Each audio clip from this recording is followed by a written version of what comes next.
अस्सलाम all of you and welcome to the program. I start with Salih sahab फरमाइएगा, सब jail के लिए ये पेशकश कहें, कोई डील कहें, कोई ढील कहें, क्या नाम देंगे आप? जी बहुत शुक्रिया महविश। पीटीआई के रहनुमाओं का कहना है कि अगर हुकूमत वाकई संजीदा है तो इस पेशकश पर गौर किया जा सकता है। ताहम उन्होंने ये भी कहा है कि हुकूमत को अदलिया पर से दबाव हटाना चाहिए और इमरान खान की जमानत की मंजूरी देनी चाहिए। मैं ये समझता हूँ कि इससे पहले भी कई दफ़ा डील्स की ऑफ़र्स हुई, मुज़ाकरात की ऑफ़र्स हुई, बहुत सारे रहनुमा जो हैं वो इस दरमियान आए, लेकिन मुज़ाकरात जिस तरह ख्वाजा आसिफ साहब ने कहा है कि जी इमरान खान की गारंटी कौन देगा, क्योंकि वो दिन में कई रंग बदलते हैं।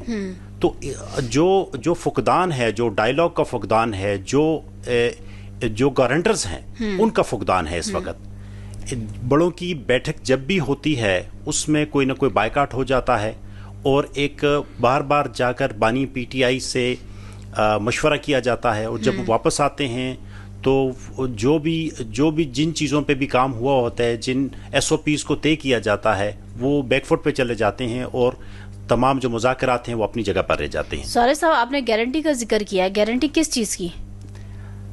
देखिए, गारंटीज इस लेवल पे होती हैं कि ये जो हुकूमत चल रही है मुल्क के लिए भी ज़रूरी है और इसका 5 साल का पूरा होना बहुत ज़रूरी है।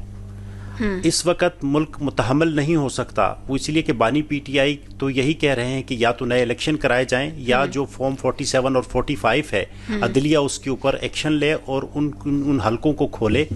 तो ये अगर नए सिरे से पिंडोरा बॉक्स खुलता है तो इसका मतलब तो ये हुआ कि इस मुल्क तो इस वक्त जो इमरजेंसी, फाइनेंशियली इमरजेंसी लगी हुई है, वो तो मुतहम्मिल नहीं हो सकता कि नया इलेक्शन 5 साल से पहले करा सके। क्योंकि जो इस टाइम इंटरनेशनल सिनेरियो है, जो लोकल हमारा सिनेरियो है, जिस तरीके से मुल्क जो है मुख्तलिफ किस्म के चैलेंजेस के से गुजर रहा है, तो मेरा तो ये बिल्कुल भी ख्याल नहीं है कि इस वक्त जो है वो इस किस्म के मुज़ाकरात में ये चीज़ें हो सकती हैं। लेकिन हुकूमत की हमेशा ये कोशिश रहती है कि मुज़ाकरात हों, ठीक है, वो बनी गाला आए, उनकी ये ख्वाहिश है, ठीक है, और 5 साल हमें चलने दें और इस दरमियान जो रिफॉर्म्स हो सकती हैं हम मैक्सिमम कोशिश करें कि उन रिफॉर्म्स करें। देखिए, मैं आपको सिर्फ ये बताता हूँ कि अगर वो आते हैं और मुजाहरे शुरू हो जाते हैं तो जो अभी तक जो पीटीआई ने अब तक क्या क्या नुकसानात उठाए हैं, मैं आपको उनके अपने नुकसानात बताता हूं कि जो उन्होंने खुद उठाए और जो उस वक्त मुल्क ने उठाए। पीटीआई के मुजाहरों एहतजाज से कानून नाफिज करने वाले जो इदारे हैं उनको मजबूरी तौर पर कोई 450 मिलियन रुपए से जायद का माली नुकसान हुआ है। इन मुजाहरों में 5 एहलकार शहीद हुए और 227 पुलिस एहलकार जो है वो जख्मी हुए हैं। अच्छा, ये सेफ सिटी के जो कैमरे की तबाही है, 367 सेफ सिटी के जो सर्विलेंस जो कैमरे हैं वो तबाह हुए हैं, जिनकी तब्दीली की लागत तखमीना जो है वो 25 करोड़ 13,70,000 रुपए है। अच्छा, पुलिस की गाड़ियां और सामान को नुकसान पहुंचा है। माशी नुकसान वजारत ख़जाना के मुताबिक पीटीआई के एहतजाज से रोज़ाना 190 अरब रुपए का माशी नुकसान होता है। वो इसीलिए कि आपकी जो स्टॉक एक्सचेंज है उसके ऊपर डायरेक्टली फ़र्क पड़ता है। आपका जो इंटरनेशनल इन्वेस्टर है वो इन्वेस्ट नहीं कर पाता, आपकी जो लोकल चेन है वो कंट्रोल वो बाहर हो जाती है, आपका जो रसद और तरसील है उसमें फ़र्क पड़ जाता है, आपकी जो इंपोर्ट ऑफ पेट्रोल है, आपकी जो रेमिटेंसेस है, इवन ईच एंड एवरीथिंग आपका डिस्टर्ब हो जाता है। तो अब उस बचने के लिए हुकूमत को भी इस वक्त बड़ों की बैठक बहुत ज़रूरी है, और बिल्कुल अगर इस तरह की हुकूमत वाकई संजीदा है तो बिल्कुल इमरान खान को बनी गाला शिफ्ट कर लेना चाहिए, और वो अपने तौर पर सियासत हर पार्टी का हक है कि वो सियासत करे, लेकिन जो इसके मंशूर हैं उसके मुताबिक सियासत करे, मंशूर से हट के बिल्कुल भी न चले। चंद सवालात हैं यहाँ पर, मुख्तसरन आपके सामने रखते जाऊँ ताकि आपको उसका जवाब देते जाएं, फिर हम दूसरे मेहमानों की जानिब बढ़ेंगे।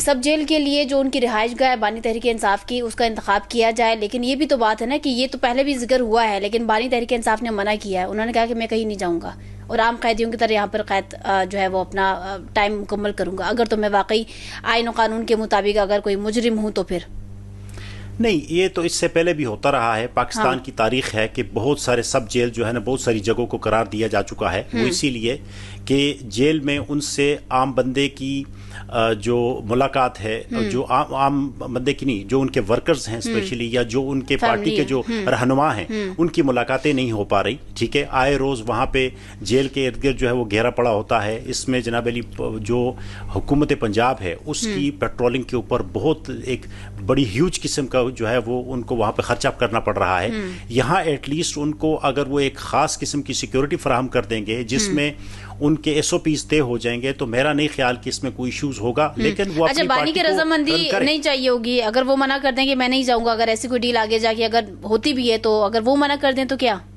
देखिए, वो इस वक्त मना वो करने की पोजीशन में ही नहीं है। ये तो हुकूमत पाकिस्तान ने खुद डिसाइड करना है कि किस कैदी को किस जेल में रखना है, कौन मुलजिम है और कौन मुजरिम है। ठीक है, और दूसरी बात यह है कि ये तमाम काम जो है ये कानून और इंसाफ के मुताबिक होना है, और ये होना है कोर्ट से। ये कोई डायरेक्टली हुकूमत को SRO तो इशू नहीं करेंगी या कोई पास करेगी कि वहां से उठा के उनको वहां बिठा देंगे। ये तो बाकायदा सुप्रीम कोर्ट और हाई कोर्ट्स के थ्रू जाएंगे और वो उनको शिफ्ट करेंगे वहां पे। जब वो शिफ्ट हो गए तो उसके बाद ऑलरेडी अभी भी अदालतों की जानिब से काफ़ी फैसले ऐसे आ रहे हैं, नोटिस भी ऐसे आ रहे हैं जिसके ऊपर अमल दरामद हमें उस तरह से नज़र नहीं आ रहा। मुझे ये फरमाएं, आपने कहा कि अगर तो हुकूमत संजीदगी का मुजाहरा करती है तो तहरीक इंसाफ इसके ऊपर गौर कर सकती है। आपको लगता है कि हुकूमत इस वक्त संजीदा है? क्योंकि जो उनके वजीर आला हैं KP से अभी तक उनकी मुलाकात नहीं करवाई गई, क्यों?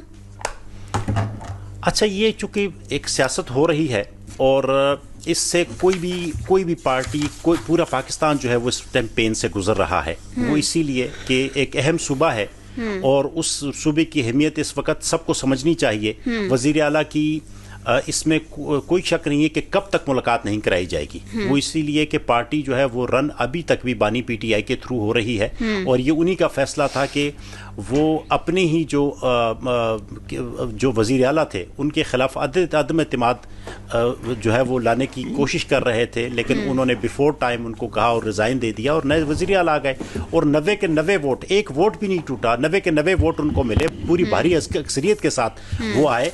तो अब उनका ये हक बनता है कि उनकी मुलाकात भी कराई जाए और आगे सूबे को भी तो चलाना है, क्योंकि अगर उनकी मुलाकात नहीं होती, काबीना नहीं बनेगी, सूबा नहीं चलेगा, फिर आपका फेडरल के साथ जो है वो लाइजोनिंग नहीं होगी।